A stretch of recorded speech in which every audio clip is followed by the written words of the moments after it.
And so the khata, ikhwan, and a great error is to say concerning the companions, hum rijal wa nahnu rijal.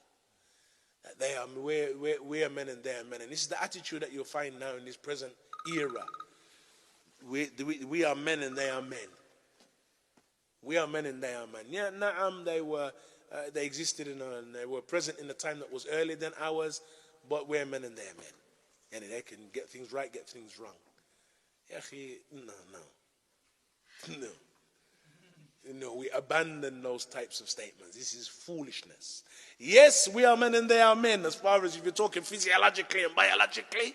Nah, and even that is questionable with some of these present day individuals. Some of these individuals who we now have menses. Nah, this era and this period of hypersensitivity and men having menses, this is the era that we're living in. So I don't even know if it's true to say that we are men and they are men. But ala kulli hal, it's not the same. Barakallah fiik. It is not the same. Those who lived with the greatest, those who were mentioned in the book of Al-Bal, those who were mentioned in the Torah and the Injil, not only in the book of Allah Azza wa Jal, not only praised in the Quran, in the Torah and the Injil, the companions were mentioned. Isa ibn Maryam and his companions knew about the companions and were acquainted with them and were familiar with their characteristics. Musa and his companions, familiar with their characteristics. Present within the Torah and the Injil, Muhammadur Rasulullah. وَالَّذِينَ مَعَهُ أَشِدَّاءُ عَلَى الْكُفَّارِ رُحَمَا بَيْنَهُمْ تراهم ركعا سجدا يبتغون فضلا من الله ورضوانا سيماهم في وجوههم من أثر السجود ذلك مثلهم في التوراة. That is the example that Allah mentions concerning them in the Torah. Muhammad is the messenger of Allah. Those who are with him, staunch against the kuffar, merciful between themselves. Tarahum rukka'an sujjada, making ruku' and sujood. Yabtaghuna fadlan min Allahi wa ridwana. Simahum fi wujuhihim. Their signs are in their face from the effects of the sujood. That is their example in the Torah.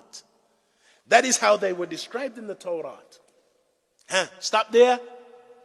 ومثلهم في الإنجيل كزرع أخرج شطأه فآزره فاستغلظ فاستوى على سوقه يعجب الزراع ليغيظ بهم الكفار. And their example in the Injil was like a shoot that stands forward a stalk. It grows upon its root. It flourishes and blossoms. يعجب الزراع. It brings, it amazes the one who sowed the seeds, لِيُغِيظَ بِهِمُ الْكُفَّارِ, and so that the kuffar, a reference either to the other farmers or to the kuffar literally, that they may be envious of them. And so individuals who were mentioned, their dhikr and their sifat were mentioned in the Torah and the Injil, not only in the book of Allah.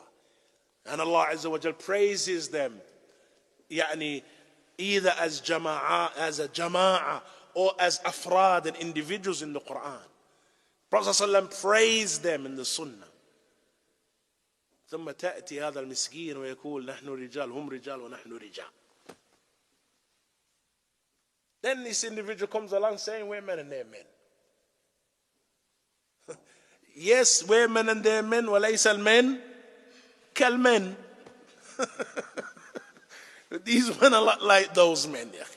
If we're even going to call these ones men, even if we're going to give them that title. Allah al-Musta'an. Males. هذا هو. يمكن we give them males. And there is a farq, as Imam al-Zuhri mentioned. أهل الحديث أو علم الحديث يحبه الذكور من الرجال ويكرهه إناثهم. Ilm al-Hadith is loved by the males among the men, and it is hated by the effeminate ones. And our manhaj is based upon the methodology and the manhaj of Ahl al-Hadith. It's loved by the males among the men. Effeminate ones, hypersensitive men, يعني men with menses ما يحب هذا المنهج لا يحبون هذا المنهج. نعم.